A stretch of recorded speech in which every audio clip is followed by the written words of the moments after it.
Let's take it back to the unforgettable year of 2008. In film, Heath Ledger becomes the Joker in an iconic and legendary performance for the ages. In music, Lil Wayne drops the Carter 3, elevating his status as an all-time great. And in politics, Barack Obama is elected the 44th President of the United States. Meanwhile, on the hardwood, the 2007-2008 NBA season exploded into motion with breaking news that shook the basketball world to its core. The game's biggest star, Kobe Bryant, arguably the best player on the planet, demanded a trade out of LA after years of insufferable mediocrity with the Lakers.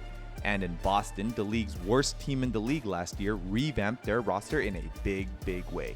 You're going to want to stay tuned for this action-packed episode in the NBA in the year 2008, a year in review.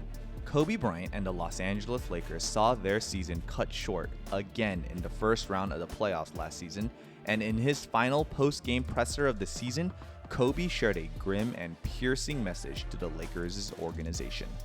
Get it going in a better direction than what it is right now. Do something and do it now.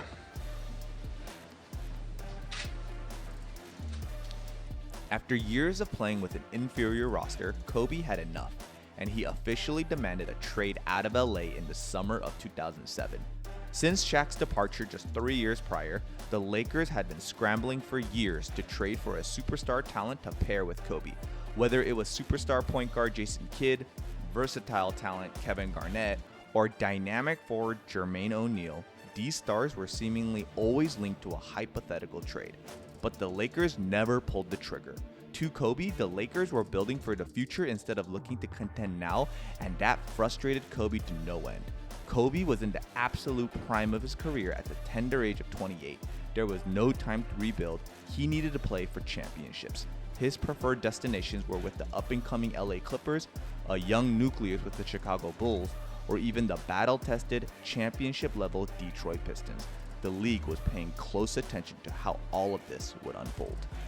All the while, in the Eastern Conference, things were heating up in Boston. The Celtics, a once legendary and historic franchise, had officially become the league's laughingstock after winning only 24 games the season prior. That's why in the offseason thereafter, to reverse this trend, general manager Danny Ainge resurrected this franchise by trading for 7-time All-Star Ray Allen, who was undoubtedly the league's best shooter at the time, as well as Kevin Garnett, a top 5 talent for years up until this point and the league's 2004 most valuable player. These two, along with All-Star Paul Pierce, formed a powerful Big Three in Boston, and with the Eastern Conference at this point still wide open for anyone's taking, Boston easily catapulted themselves as favorites to win the East. And as the season got underway, Boston was looking unbeatable. KG already played with a passion and fury in Minnesota that was unmatched, but he dialed up his intensity to an entirely new level in Boston. Combining KG's fervor and defensive prowess with Ray Allen's dead-eye marksmanship from deep and Paul Pierce's methodical and surgical scoring prowess, these '08 Celtics weren't just looking like championship contenders, but they were looking historic, one of the best teams ever assembled in league history. Meanwhile, around the league, another storyline gaining steam was the influx of young talent that was beginning to take the entire league by storm. At the top of this list was Chris Paul of the New Orleans Hornets. In only his third NBA season, CP was enjoying a breakout campaign, already recognized as the league's best point guard. Despite his small stature at 6 feet, he somehow was able to score at an astonishing rate of 21 points per game. He had a deadly mid-range pull-up that devastated defenses on a nightly basis. But where he really shined was as floor general to his New Orleans Hornets. His 11 assists per game were impressive and league-leading, but his point guard play elevated the status of those around him, even helping earn teammate David West his one and only All-Star appearance in 2008. CP took his pretty mediocre roster to the second seed in a highly competitive Western Conference and placed second in league MVP voting. Another young stud, over in Orlando, a young Dwight Howard was making a serious claim for title of league's best center. Dwight was young, he was strong, he was athletic, and he was charismatic. He averaged an impressive 20 points and a league-leading 14 rebounds per game, but his true talent was on the defensive end. His unmatched athleticism and jumping ability at 6'10 made him a nightmare for opposing offenses, and though KG won Defensive Player of the Year, Dwight was right behind him, and it wouldn't be long before he became the league's most dominant defensive force. But it wasn't just Dwight's all-star play that stole headlines. He also stole the show at this year's slam dunk contest. By famously donning a Superman cape, Dwight mesmerized the crowd in New Orleans and the entire basketball world in general. He jumped so high into the sky that instead of actually dunking the ball, he instead threw the ball into the rim. It was an insane moment, and it was moments like this that made him one of the purest talents in basketball, as well as one of the most likable players in the NBA. But it wasn't all smiles and laughs around the league. We were 3 months into the season and Kobe was still on the Lakers. It was getting so bad that there were some nights in LA where Kobe was actually getting booed. In Kobe's illustrious 12-year career all in LA, that never happened. None of this felt real. It was only a matter of time before the Lakers officially combusted. But then, on February 1st, 2008, in one of the most stunning in-season trades in NBA history, the Lakers traded for all-star power forward Pau Gasol from the Memphis Grizzlies to pair with Kobe. This trade was historically lopsided. The Lakers gave up almost nothing to acquire a franchise-altering star. For the Lakers, the arrival of Pau swung this franchise into championship contention, and above all else, Kobe would remain a Laker. Pau was the ultimate co-star to duel alongside Kobe. He was a highly talented scorer on the block and an exceptional playmaker for his size. Playing alongside Kobe allowed Pau to thrive without the burden of being the guy. Freed from that weight that he had in Memphis, his skill and versatility shined even brighter on the league's biggest stage, proving that as a co-star, he was more dangerous than ever. And now with a very formidable number 2, Kobe immediately skyrocketed his Lakers to the first seed in the Western Conference. And for these efforts, Kobe won his first ever league MVP, a long overdue honor for the league's very best, but nowhere near the finish line he had in mind. As the Lakers were asserting themselves in the West and Boston was doing the same all year long in the East, one team regrettably gets forgotten from this season. The 2008 Houston Rockets were on a historic run that cannot be ignored. Led by All-Stars Tracy McGrady and Yao Ming, these Rockets had high hopes going into the 2008 season. But as Houston was enjoying a 12-game winning streak in January, devastation hit as Yao broke his foot and was sidelined for the rest of the season. Instead of wallowing, these Rockets, whom outside of T-Mac were average role players at best, stepped up to the occasion and extended their win streak to an incredible 22.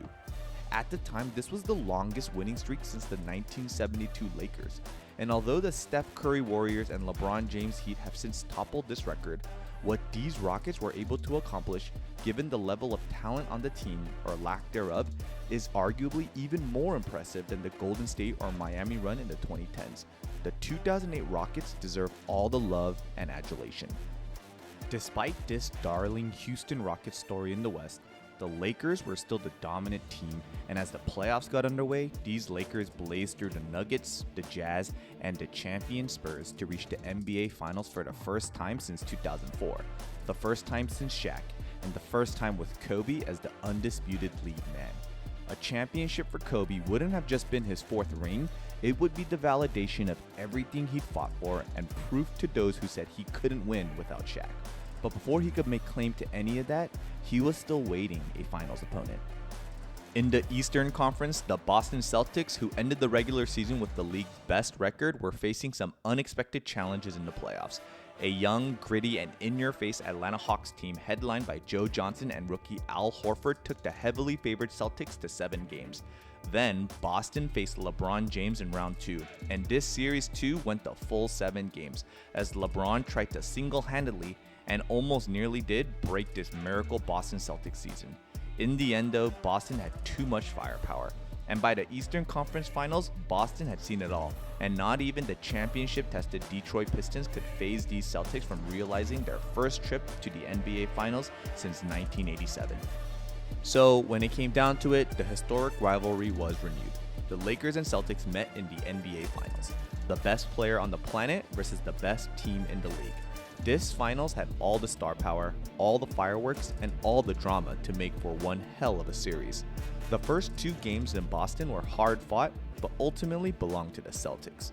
Game 1 delivered one of the finals' most theatrical moments when Paul Pierce was wheeled off the court like a fallen warrior, only to return minutes later, miraculously healed, to bury 2 dagger threes that sent the Garden into a frenzy.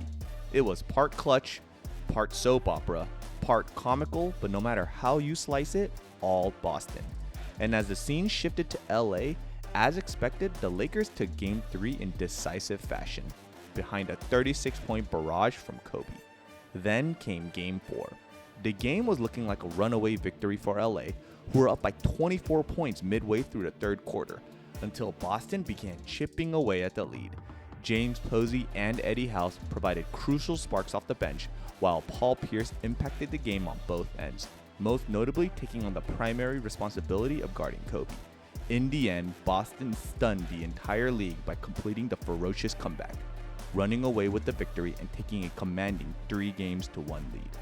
Although LA would go on to win Game 5, the emotional hangover from Game 4 lingered and proved too much to overcome for LA once the finals returned to Boston. In absolute dominant fashion, Boston dismantled the Lakers in Game 6 by 39 points to cement their historic season with an NBA championship.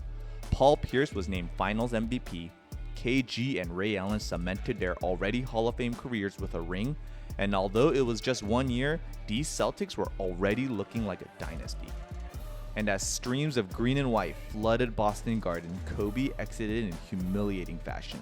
A monumental turning point of a season that saw Kobe go from being booed at Staples Center to winning his first MVP ended in embarrassing fashion. As Kobe and the Lakers left a sea of green and white at Boston Garden, it was clear this rivalry was far from over.